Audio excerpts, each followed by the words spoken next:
Corona ने अब तहसील ऋषिकेश को भी नहीं छोड़ा। वहीं हमारे मुखिया आए दिन कोरोना के मामले मिलने के बावजूद भी लॉकडाउन में ढील दे रहे हैं।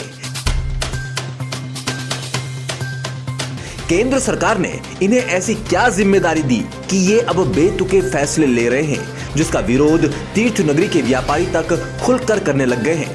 आपको बता दें कि ऋषिकेश तहसील भी अब कोरोना की जद में आ चुकी है। यहाँ 1 महीने पहले इसी तहसील के एक पटवारी के चाचा को कोरोना हो गया था। तब पटवारी डोईवाला में ही कंटेनमेंट जोन में बंद था। उस समय भी मामला गर्मा गया था और आज यहां तहसील के कॉलोनी निवासी की कोरोना रिपोर्ट पॉजिटिव आने से नगर भर में चर्चा का माहौल गर्मा गया, जिसमें अब ये सवाल उठने लग गए हैं कि क्या तहसील भी कंटेनमेंट जोन में आ जाएगी। तहसील के जोन में आने से तहसील तो बंद हो ही जाएगी, वहीं पूर्ति विभाग, श्रम विभाग, सब रजिस्ट्रार कार्यालय और बिजली विभाग को भी कुछ हफ्तों के लिए बंद रखना पड़ सकता है। वहीं एसडीएम का आवास भी उसी जोन में आने से उप जिलाधिकारी को भी सील्ड एरिया में ही रहना होगा,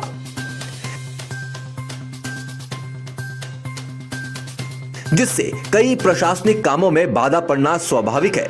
एक तरफ कोविड-19 के बने नियमों में कंटेनमेंट जोन में कोई आवाजाही नहीं होनी चाहिए, वहीं ऐसे में तहसील के कामों को कैसे करवाया जाएगा, ये अब चिंता का विषय बन चुका है। एक तरफ पिछले 10 दिनों से राज्य भर में कोरोना संक्रमितों की बाढ़ सी आ गई, वहीं हमारे माननीय मुख्यमंत्री त्रिवेंद्र सिंह रावत लॉकडाउन में ढील दे रहे हैं, जिस पर खुद व्यापारियों ने त्रिवेंद्र के इस फैसले का जमकर विरोध किया। तीर्थ नगरी ऋषिकेश के रेलवे रोड से लेकर मुखर्जी मार्ग, भरत मंदिर, मायाकुंड के अधिकतम व्यापारियों ने इस विकट समय पर सरकार के सुबह 7 से शाम 7 वाले फैसले को पूरी तरह नकार दिया है।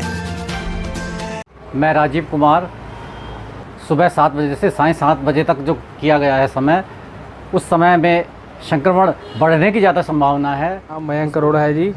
और ये जो हमारी सरकार ने जो ये फैसला लिया है, बाज़ार खोलने का समय 7 बजे से लेकर शाम को 7 बजे तक किया है, ये थोड़ा सा चिंताजनक हो सकता है हमारे शहर के लिए भी और देश के लिए भी। क्योंकि ये है जो देखो जी, एम्स में भी जो बढ़ रहे हैं मरीज़ लगातार, आज भी 5 मरीज़ बढ़ गए हैं। तो थोड़ा सा है कि एम्स के लोग भी यहाँ आ रहे हैं, लगातार शहर में ख़रीदारी कर रहे हैं, तो हम लोगों को थोड़ा सा डर है। मेरा नाम हरिमोहन गुप्ता है और जो ये सरकार का फैसला आया है 7 बजे से 7 बजे तक, मेरे संज्ञा में जो मैं समझता हूँ वो ठीक नहीं है। अभी मैं मनोज कुमार, बाजार को 10 बजे से लेकर या 7 बजे से लेकर 1 बजे तक अनुमति मिलनी चाहिए खुलने की। मेरा नाम विष्णु प्रसाद, रेलवे रोड ऋषिकेश। मैं ये कहना चाहता हूँ कि क्या नाम जो बाज़ार है संक्रमण की वजह से 1 बजे तक खुलना चाहिए। मेरा नाम हरि किशन, मैं चाहता हूं कि मार्केट जो है 1 बजे तक खुले।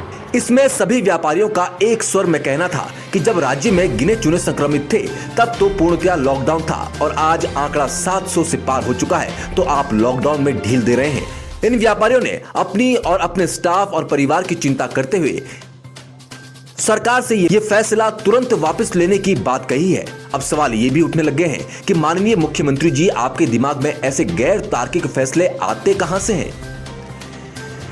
क्योंकि हमको सिर्फ व्यापार ही नहीं देखना, ना परिवार भी देखना है, समाज भी देखना है, स्टाफ को भी बचाना है और ग्राहक को भी बचाना है। सरकार द्वारा समय सुबह 7 से शाम के 7 बजे का कर दिया गया है, जिससे कि संक्रमण बढ़ने का खतरा और ज़्यादा बढ़ सकता है।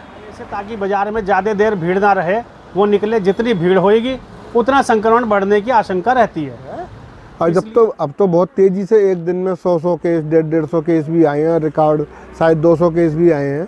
तो मतलब जिस तेज़ी से संक्रमण बढ़ रहा है, तो इस समय को 4 बजे से ज़्यादा ना किया जाए। ये क्षेत्र मायाकुंड का एक छोटा सा व्यापारी हूँ और आज जो हमारा देश कोरोना संक्रमण की लड़ाई लड़ रहा है, उसमें मेरा ये कहना है कि जब हमारे उत्तराखंड राज्य में कोरोना संक्रमण की ना के बराबर गिनती रही, तो उस समय केंद्र सरकार एवं राज्य सरकार द्वारा निरंतर बंद का ऐलान किया गया और निरंतर जो है हमारे दुकानदार भाइयों ने पूर्ण सहयोग किया। ये कहना चाहेंगे कि जो शराब की दुकानें हैं वो बंद होनी चाहिए और जो समय चल रहा है 7 से 4 का वो ठीक है। देखिए साहब, ये बड़ा इलॉजिकल लग रहा है कि नंबर ऑफ़ पेशेंट्स जब कम थे तो हमारा समय अवधि कम थी, नंबर ऑफ़ पेशेंट्स बढ़ रहे हैं तो और ये ज़्यादा हो रही है। तो इससे सबसे बड़ा खतरा क्या है कि संक्रमित लोग बाज़ार में भी आ सकते हैं। 31 मार्च को अंतर जनपदीय यात्रा चलाने में भी फंस गए थे। प्रवासियों को भी आप सुरक्षित पहाड़ नहीं पहुंचा पाए। जिन पहाड़ों में एक भी कोरोना मरीज नहीं थे, वहां 100 से ज्यादा कोरोना संक्रमित प्रवासियों को आपने पहाड़ चढ़ा दिया। वैसे ही पहाड़ की स्वास्थ्य सेवाएं गजब की हैं। आप जो ऐसे फैसले लेते हैं, क्या आपके पास अपने राज्य के कोरोना संक्रमितों की संख्या का आंकड़ा तक नहीं है? जब राज्य में संक्रमित 50 भी नहीं थे, तब दुकान खुलने का समय 7 से 10 था। जब 100 भी नहीं थे, तब 7 से 1 कर दिया। और आज कोरोना संक्रमण का आंकड़ा 700 पार है, तो आप बाजार खोलने का समय 7 से 7 कर रहे हैं। क्या कोई है जो आपको डांट सके और समझा सके कि कोरोना संक्रमण की बीमारी है? इसमें संख्या बढ़ने पर लॉकडाउन को और कड़ा करने की जरूरत पड़ती है, ना कि ढील देने की। अब मोदी जी, आप ही समझाओ इन्हें और इनसे ये भी पूछो कि आखिर ये चाहते क्या है। ब्यूरो रिपोर्ट, आंवला न्यूज, ऋषिकेश।